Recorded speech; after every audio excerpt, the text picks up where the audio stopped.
The following podcast contains spoilers and words like and gosh. Mate, did we watch a thing this week? Yeah, we did.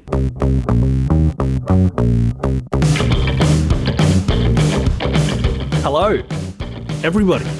Thanks for joining us. I hope everyone's wearing their tuxes and finery for this Oscar episode. Billy, you're looking sharp. I know. Here I am in my black tuxedo, walking down the red carpet with you, my friend. This is exciting. It's such a just a lovely night. You know, it's just a really special night. It's true. Here at we watched Towers, where we really do turn it on for Oscars week, don't we? It's all very, very fancy, I assure you. As you pretty much already said, it's Oscar season. Shall we go through and kind of talk about our hopes and dreams and thoughts on the Oscars? I would love to. Love to. Starting with the realization of one of my hopes and dreams, which is that we don't have to sit through the songs. Yeah. I did see you share that they are not doing the songs. Is that correct? It's part of the pre-show. Pre-show, you say? Good thing that I've never watched the pre-show once in my life. Indeed. Because if, like me, you think that the song category belongs at the Grammys, an awards show that no one cares about, which I think makes sense for that category because it's dumb. Well, it's, like soundtracks are up for the Grammys. I remember it was a big deal when Garden State won best, I believe it was compilation album or something of that nature at the Grammys. So yeah, I'm right there with you. Songs should they're so often not related to the film at all. Anyway, we're going to talk about some categories that we care about. Yeah, it's been so long. Song. It's been so long since we've done this. Like a year, I guess. more than a longer because of COVID. So I'm going to need you to refresh me on what categories we chat about, mate. Okay, for the listeners and for Billy, we are going to have a little chat about who we think will win and who we would give it to if we were just the Academy by ourselves. So we're not going to do Best Documentary Short, for instance. Yep. No opinion. Sorry. Sorry to the short documentarians out there. We respect you. I was going to say we respect you. We see you. We don't see you. As Billy said, we don't have an opinion. So we will be talking about Best Picture, Best Director, the lead acting categories, the supporting acting categories, editing, both writing categories, cinematography, and visual effects. Do you have an opinion on where we should start, Billy? Are we just working our way up, or is this like Oscar night where you intersperse the occasional big category to keep people hooked? Oh, you know what? I reckon let's start with both lead acting. Let's start with acting and actressing, and we'll out of the gate. We'll decide where we go from there. All right, okay. Let's leave Best Director and Best Picture till the end, and let's start with actor and actress, and we'll just wing it. Sure. If this sounds like an episode that's not that well planned, maybe a reason for that. Okay, so actress in a. Do you mind if I start here, Billy? No, you start. You go ahead with actress, then I'll give us actor. Actress in a leading role. We have Carey Mulligan for Promising Young Woman. We have our friend Fran McDormand for Nomadland.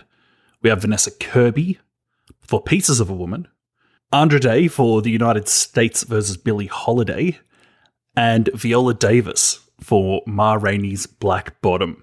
Any of those nominations surprise you? I must say, I had not even heard of The United States versus Billie Holiday until she won the Globe for it, and I was like, wow, that seemed to come out of nowhere. Yeah, like awards season is, like you, awards season is why I'm aware of that film and that performance, because it either has not come, that film just has either not come out in Australia or came out in such a limited release that it has just, like the radar just has not picked that film up over here. So we know, the amount that we know about that film is that it's about Billie Holiday and that she won the Globe. Yeah. That's it. I mean, I'm assuming it's about Billie Holiday. Yeah. Could be a real curveball. So I have seen 3 out of these 5 nominations. I've not yet got to Ma Rainey's Black Bottom. I've been meaning to, just haven't made it there yet. My heart is all the way Mulligan here. I thought that Promising Young Woman was such an outstanding film, and I thought she was so great in it that I would love to see Mulligan pick this up. I know you enjoyed that film as well, but where is your heart? I have a feeling you're with Fran. Yeah, if I was voting my conscience, I'd be our gal, Fran McDormand, for Nomadland. And I think two things. I think if the Academy was voting their conscience, I think probably McDormand wins. If they were just going for who do we think is best. I also think that, and I think we're in agreement here, that if she doesn't win recently for 3 Billboards, she wins for this. Having said that, I do not think she's winning. Right. So who's your head with then, if you don't think it's going to be Fran? Because I think Fran's got it in the bag.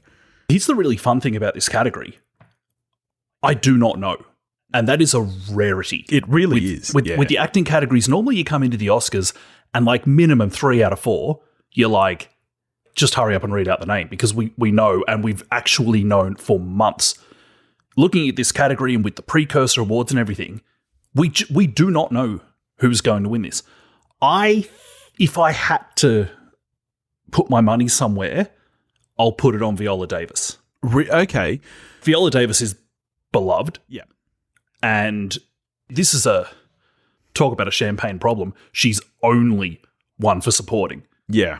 So are there people that are like, you know what, we'd like for Viola to have a lead? Yeah. I think quite possibly. Also, she's Viola Davis and she's fucking amazing. Yeah, I think the only person who's not, just genuinely not in the running here, Vanessa is Kirby. Yeah, I agree with you. She's the only one that I 100% don't feel she has a real shot at it. I think that Viola's probably second place after Frances. I have a very strong feeling that Frances is going to win for this, and I'll be completely happy with that because she was amazing in Nomadland.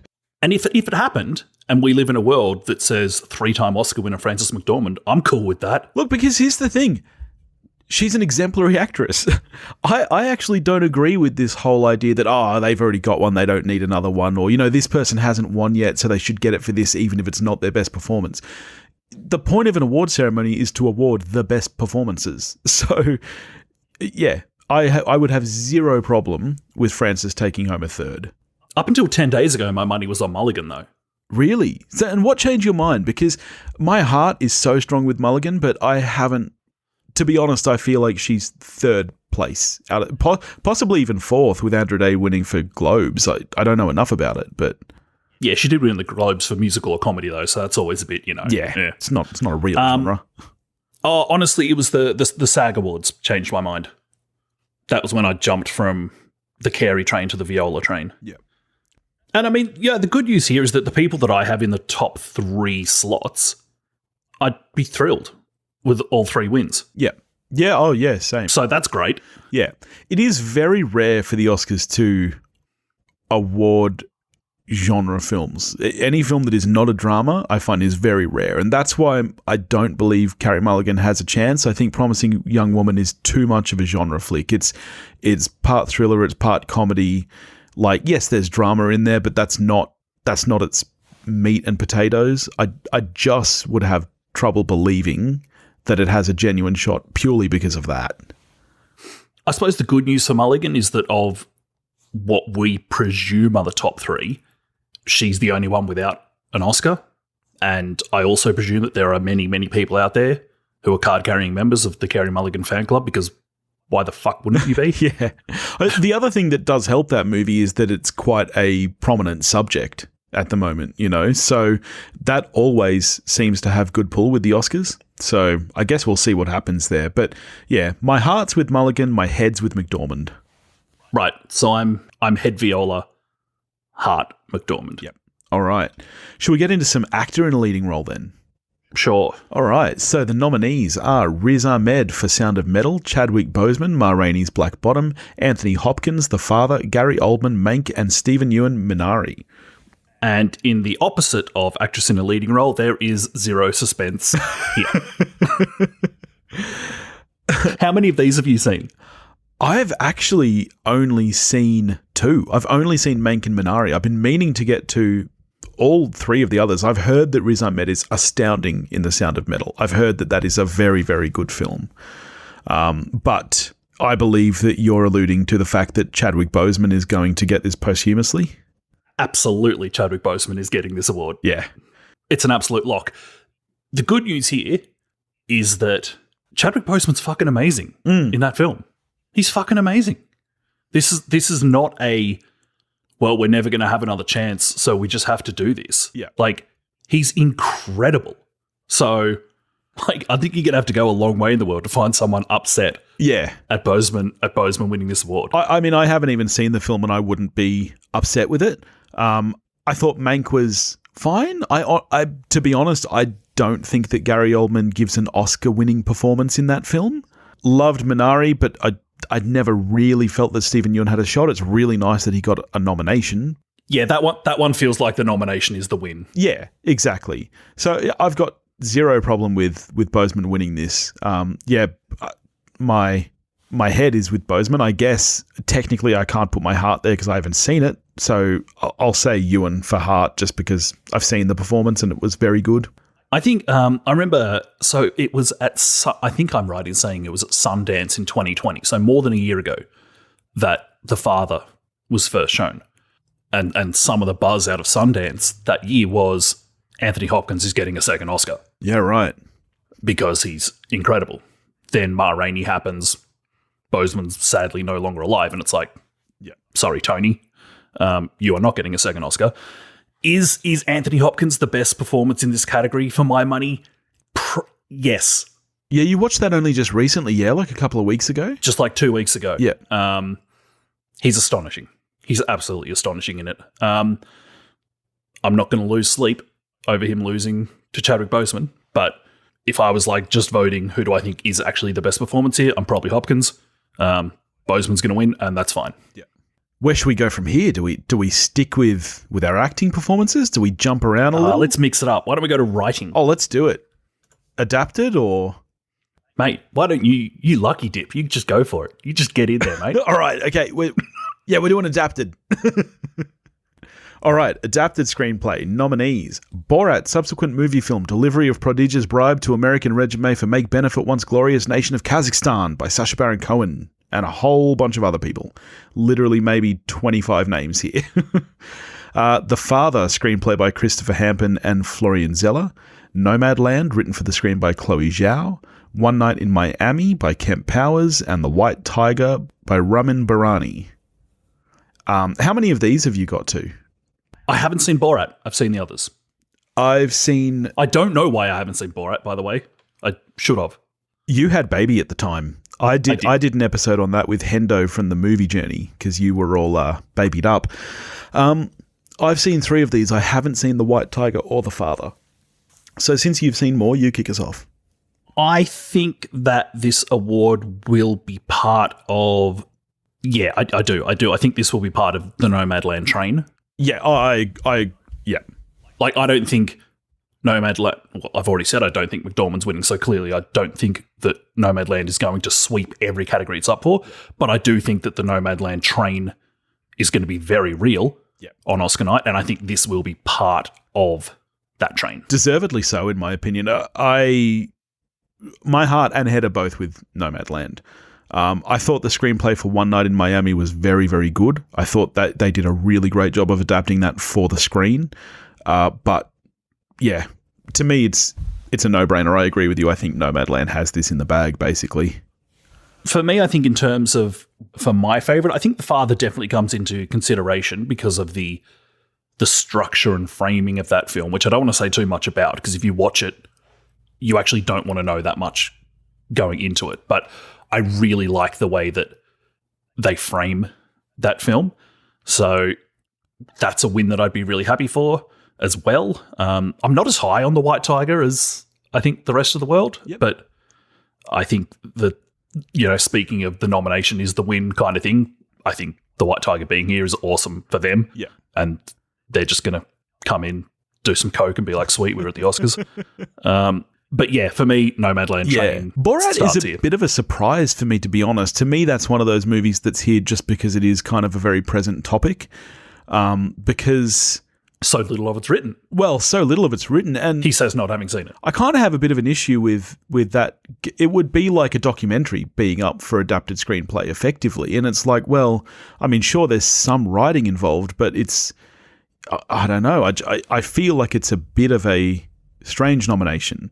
Moving over to original writing, I don't actually have, in a really disrespectful move, I don't have the writers here, because the first one I wrote down was Borat when I was writing them down, which had 27 writers or something, and I was like, I'm just not going to write it down for anyone. I've got the writers, so let's do respect. You read out the title, I'll read out the writers. Okay, let's do this. Here we go. Teamwork. I love it. For original screenplay, we have Judas and the Black Messiah, screenplay by Will Burson and Shaka King. Minari, screenplay by Lee Isaac Chung. Promising Young Woman, screenplay by Emerald Fennell. Sound of Metal, screenplay by Darius Marder and Abraham Marder. The Trial of the Chicago 7, screenplay by Aaron Sorkin. Aaron Sorkin. I've seen all of these except for Sound of Metal, and surprisingly, Trial of Chicago 7 I still just have not got to yet. It's not peak Sorkin. No. So, having said that, I would not be surprised if it has a very good shot of winning. I haven't seen it, but... Look, I think it does have a shot, because I think in the kind of... Not quite in a Green Book kind of way, but in kind of a Green Book kind of way, it is this kind of ultra accessible, we feel like we're here doing the right thing kind of thing. And it's written by a famous person who has a lot of love. Yeah. Having said that, I think that this is where the love will be spread for one of Minari or Promising Young Woman. Yeah, I'm exactly the same way. I think that this is where they're going to give one of those films its win.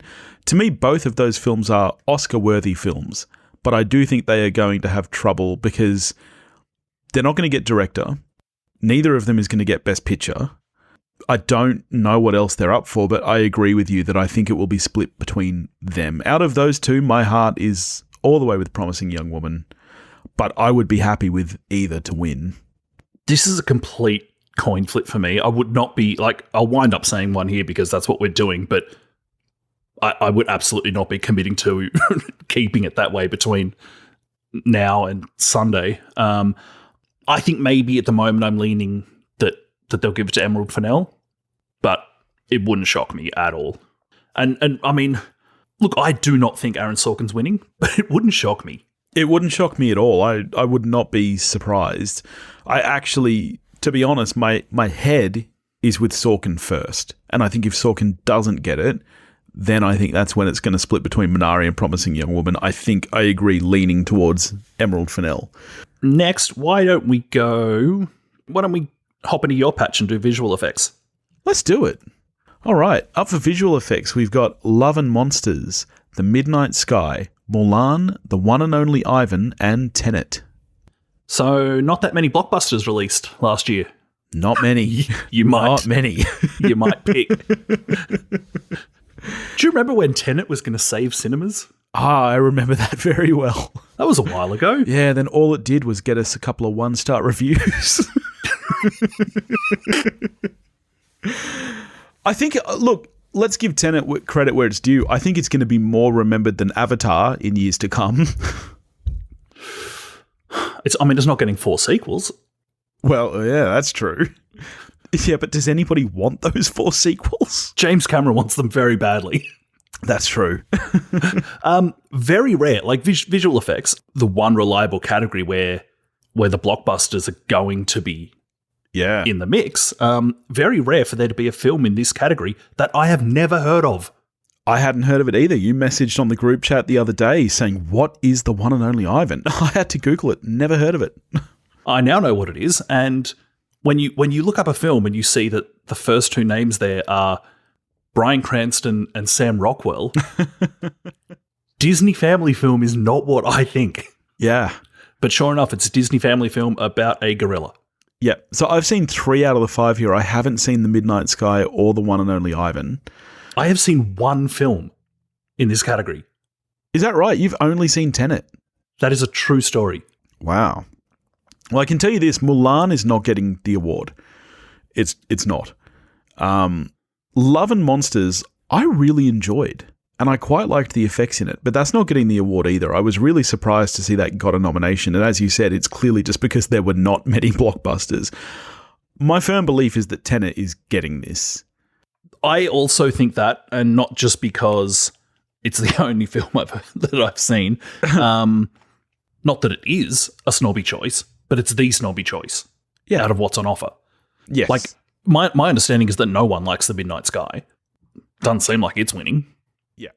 Love and Monsters does not seem like the kind of film they would give it to. No, it's not going to, no. And Tenet, apart from anything else, whether or not you liked it or disliked it, the majority of people still have a like for Nolan, at least. And obviously, he's not the one winning the award, but it's something to give it. What should we jump to next? Well, should we go to cinematography now? I would love to. Let's do it. So, up for cinematography, we have Sean Bobbitt for Judas and the Black Messiah. We have Eric Messerschmidt for Mank. We have Darius Wolski for News of the World. We have Joshua James Richards for Nomadland. And we have Pheidon Papamichael for Trial of the Chicago 7. I think this is a two-way fight between Mank and Nomadland. I agree. Is it the Nomadland train, which is also a gorgeous film, or is it, hey look at that, that's cool? Yeah. And I love the look of Mank. I know there's some real pushback out there on them interwebs about if they were going to lean into it, then well, why, for starters, why isn't it in the Academy aspect ratio and a bunch of other stuff? And I'm like, I don't care. I think it looks fucking awesome. Yeah, I'm a bit mixed on that, to be honest. I don't care about going too deep in the authenticity, although you could make the argument they did with the sound, so why not with the visuals? I mean, if we were going to get one Academy aspect film this year, did you really think it would be fucking Justice League over Mank? Zack Snyder's love letter to classic Hollywood, Justice League. It's funny. I do love the look of Mank, and I do think that there are some very gorgeous shots in it. However, one thing we often talk about is, does the cinematography service the film? And for my money, Nomadland does that better than Mank does. Both my heart and head are with Nomadland. I agree that this is going to be... I mean, as we say, people are going to want to award Nomadland. It's a great film. And I do think this is going to be part of the train. I don't think Mank has the same level as love for it. Yeah, I think Mank absolutely does not have the same level of love, despite the fact that it does have a lot of nominations. It has a lot. I'd be surprised if it won any. This could very much do an Irishman from last year. Yeah. And have all of the nominations and win nothing. I think this is another one where maybe I do change my mind between now and the event, but right now I lean the Nomadland train. Yeah. Elsewhere, like we just talked about how much we liked Sean Bobbitt's work in Judas and the Black Messiah. The great Darius Wolski gets a nomination for making a very nice-looking movie in News of the World, so well done, Darius.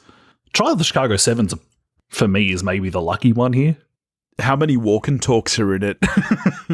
Very little walking and talking. Oh, really? Oh, that's not very Sorkin. All right, where are we jumping next, my friend? Do we go to editing or do we do the supporting? What if we really fuck shit up? What if we do one of the supporting, then editing, then the other supporting? You've blown my mind. I know. I'm full of crazy ideas tonight. All right, take us to supporting land. All right, I'm just going to click on one randomly. Actress in a supporting role. We've got Maria Bakalova for Borat's subsequent movie film delivery of prodigious bribe to American regime for make benefit once glorious nation of Kazakhstan. Glenn Close, Hillbilly Elegy. Olivia Colman, The Father. Amanda Seyfried, Mank. And Yujing Yun, Minari. I think this is a sneakily interesting category. I do too, because a lot of these are kind of a little bit like, what? Nominations? Hillbilly Elegy surprises me. Yeah, a film that it seems like everyone in the world hates and yet gets the odd nomination. Probably just part of, I mean, you assume part of the, if it's not Glenn Close. Yeah. Is anyone paying any attention to this film? Yeah. So there's that. Bakalova for Borat is an interesting one to me. People love that performance. It is a great performance. It is a very, very good performance. Surprises me that the Oscars are appreciating it because it's not the kind of thing they'd usually go for. It makes sense that she was up for comedy or musical at the Globes, but at the Oscars, when typically 5 dramatic performances fill those slots, it threw me for a loop. Elsewhere, Olivia Colman is predictably fucking great in The Father. One-time frontrunner Amanda Seyfried is there, but does not seem to be the flavour of the month that she once was for this role. I still feel like the 2 favourites are probably Seyfried and Coleman, though. Yu Jung, great in Minari, but I just can't see it snagging it, sadly. That's where I'm going. You're going Yu Jung. Because, and also partly because I've gone Promising Young Woman for writing. I think like Promising Young Woman, there's a lot of love out there for Minari. Yep. And this is where its love will land. That's my guess. See, I don't know. It's a tough one, you see, because writing is the category that, and I feel very sad saying this, people don't care about as much. They don't mind throwing a win to a film that should get a win. Whereas, the actress and actor, people really, really put a lot of stock in that. Well, she's a much celebrated performer. She is. She really is. But I don't know. I don't know if she has the pull in the Oscars' eyes that someone such as Coleman or Seyfried does. The Academy body that's a lot more international than it was. That's true. Even 5 years ago. I would love Yun to win for this. To me, I haven't seen The Father yet. To me, she's the best performance of the ones that I've seen. But I think my head is still going to go with Coleman. Right. I would love I'd love an Amanda win here. Really? That's where your heart is? Look, I've only seen 3 out of 5. I haven't seen Hillbilly Elegy because everyone on Earth says not to, and it would just be crap if that's what Glenn Close won for. And yeah. I'm just hoping that sanity prevails and that doesn't happen. And I'm just going off other people's opinions on the film here. Buckle Over would be a really fun win. Don't think it'll happen. Haven't seen it, so I don't know if I want it to happen, but it'd be a very fun win. Yeah, I agree. I think that this is going to be one of the big surprise categories. Like you said, for lead actress, I think this is one of the other categories where I honestly don't know which way it could fall, because it could fall so many ways here. Yeah, which is just so much more fun than usual. Yeah. All right, should we jump over to editing? Absolutely. In a move that would drive editors wild. We'll jam editing in here. So, we have... Is it me reading it? Or it's me. It's you, yeah. Me. Yep. We have... Maybe I'm just stalling to not have to read the editor of The Father. We have Yorgos Lamprinos up for The Father. We have Chloe Zhao up for Nomadland. We have Frederick Thoroval up for Promising Young Woman. We have Mikkel Nielsen up for Sound of Metal. And we have Alan Baumgarten. I've butchered every name here. What does it matter? For Trial of the Chicago 7. Yeah, this is another interesting one for me, because with the lack of big movies this year, one of the things we've lost is the most edited film, which quite often has a good chance of snagging the award. A lot of these are quite slow, very meticulously edited movies. I would love to see Zhao win for this personally. I think that she is a great talent. I don't think she's going to get director. I would love to see her get editing. I'd also be very happy with Frederick Thorovel for Promising Young Woman. I think that is the way that film melds different genres. It's able to be gripping and funny and all these things at once, and I think a lot of that comes down to the editing of the film. I think that's a very cleverly edited film. Yeah, where are you on this? As you touched on, the argument for most editing, you're looking at Trial of the Chicago 7 because it does, the timeline isn't straight. You do constantly go from the courtroom to conversations that happened previously. But I'm gonna stick with this category being part of the Nomadland train. Yeah. Editing is a sneakily important category for Best Picture. and I think it will follow the train lines. I agree. I think this is going to be one of those years where editing follows and directing doesn't. And that's why I think Nomadland is getting editing. All right, shall we jump over to actor in a supporting role? Indeed, we shall. All right. We have Sacha Baron Cohen for Trial of the Chicago 7, not for Borat. Daniel Kaluuya for Judas and the Black Messiah. Leslie Odom Jr. for One Night in Miami. Paul Raci for The Sound of Metal. And Lakeith Stanfield for Judas and the Black Messiah. And the Oscar goes to Daniel Kaluuya. Yeah, in a move surprising nobody. And honestly, I think deservedly too. He's both my heart and my head pick for this. So this will be fantastic. Many of us have only been, we've only known who he is for a handful of years. Obviously, Get Out is the big break. Some of us then, the next time we watch Sicario, we're like, hey, Daniel Kaluuya's in this. Yeah. But it hasn't been long. And so often, hello, Al Pacino, people don't get it when they should. Daniel Kaluuya has emerged as an uber talent, not a good young actor. Yeah. An uber talent. He might be the guy who takes the place vacated by Philip Seymour Hoffman and Daniel Day-Lewis. Yeah. He might be that good. And when we look back and he banked an Oscar at this stage of his career, that's going to be great. I agree. And I think this is one of those categories where it's hard to say. I don't know if Judas and the Black Messiah would have this many nominations if it didn't come out in the year it did. And I'm quite grateful for that because his performance is great and I do think he deserves it. So, yeah, heart and head both there for me. And just, I know I said it in the episode, but just shouts to Lakeith Stanfield. Yeah. Who's fucking amazing. It's a lower key performance, but he's fucking amazing. Sacha Baron Cohen is an interesting one, for example. People really, really like Sacha Baron Cohen. Yeah. And you get to, people could kind of be like, well, I get to vote for him for kind of two things. Yes. One that I like. Yeah. I feel like people are going to wait.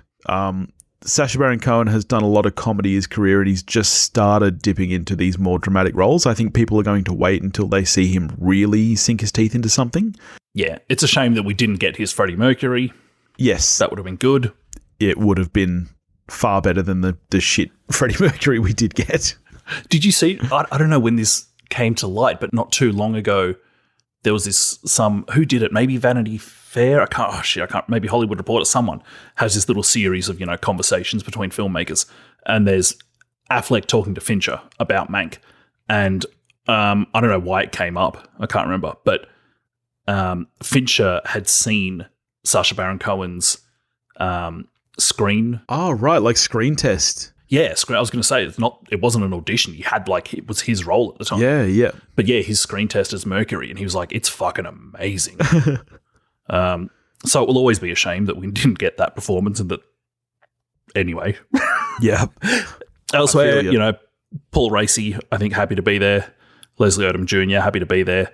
Lakeith Stanfield happy to be there, and probably hoping that he doesn't vote steal from people who love that film away from Kaluuya, who is almost certainly going to win this. Yeah, agreed. All right, where shall we jump to next, bud? There's not many places we can jump, friendo.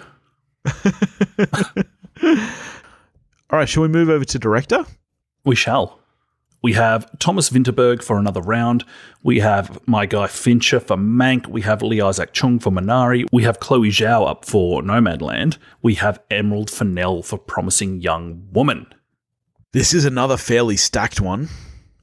I shamefully have not got to Another Round. Sorry, Thomas. I hear it's very good. I hope I do get to it, but haven't seen it. Same. It's the only one of the 5 I've not got to yet. So you, in a shocking move, told me that you don't think Chloe Zhao is winning this. So who do you think is winning this? Because I think Nomadland is getting Best Picture, and only for that reason, I do think that this is going to fall. My guess is to Minari. Because as you say, I think Minari is not only deserving of praise, I do think people want to praise it. I don't think Minari is getting supporting actress. I think this is where Minari is getting its nod. Because I don't think it's going to get screenplay. I don't think it's going to get just about anything else. I think that this is where it's going to get its win. I think even though increasingly, like it's actually become, in recent times, it's actually become uncommon for picture and director to pair up. Despite that, I think director is too big an award for people to be like, okay, you know what, that's where I'll show you some love. I'm 100% on the Chloe train here. I'd be 100% happy with that. I think she's a great, great talent. It is so rare to have a female win for director. This would be the second ever. Yeah.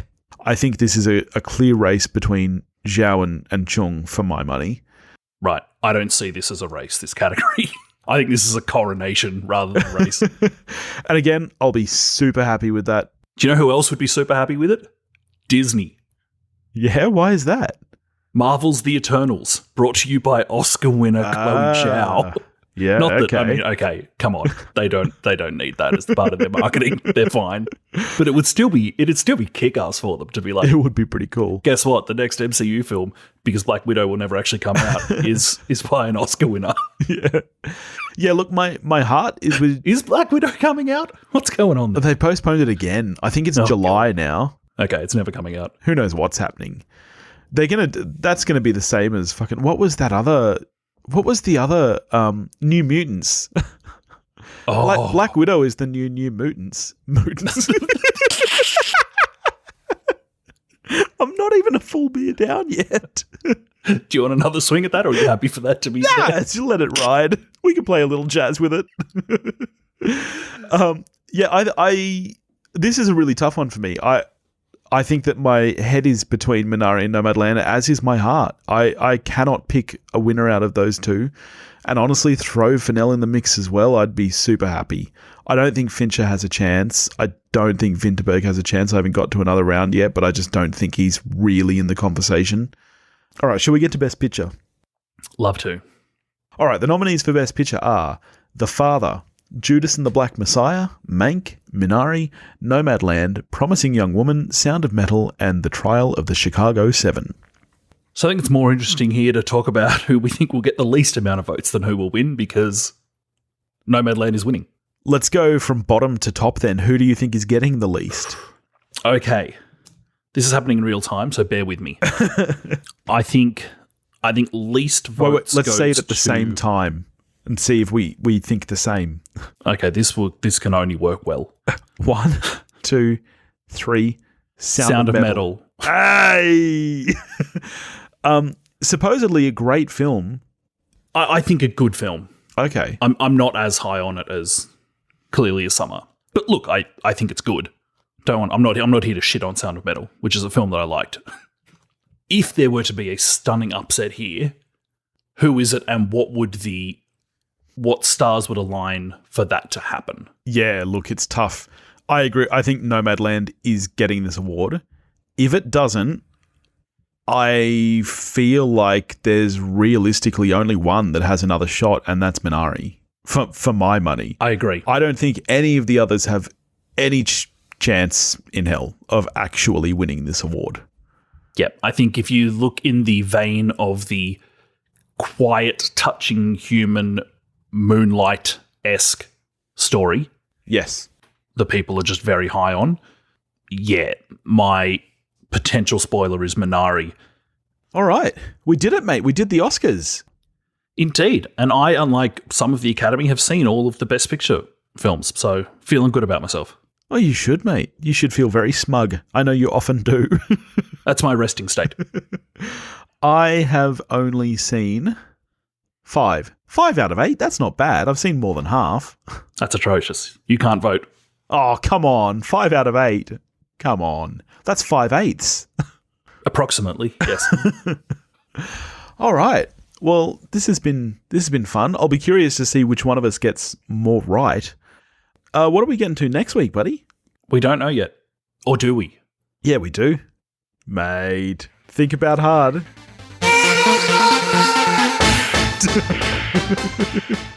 I am beyond excited. Yes. Next week we will, as well as that, we'll also be recapping the Oscar wins, which usually we do with a bit of a classier film. It'll be an interesting pairing of doing Mortal Kombat and who won the Oscars. Yeah, next year's Best Picture winner with this year's recap. This is exciting. I'm very, very excited for that. I cannot wait. I hope it is just absolute hot trash in the best possible way. In the meantime, if you want to get in touch with us, you can do that at wewatchedathing.com or wewatchedathing@gmail.com. You can find us on Facebook, Instagram, and Twitter, all under the handle @wewatchedathing. If you want to help support the show, you can listen to the extra content, some of which I think we're about to record now. You can tell us to watch a thing. You can do that at patreon.com/wewatchedathing, and we'll catch you next week. Watch a movie, folks.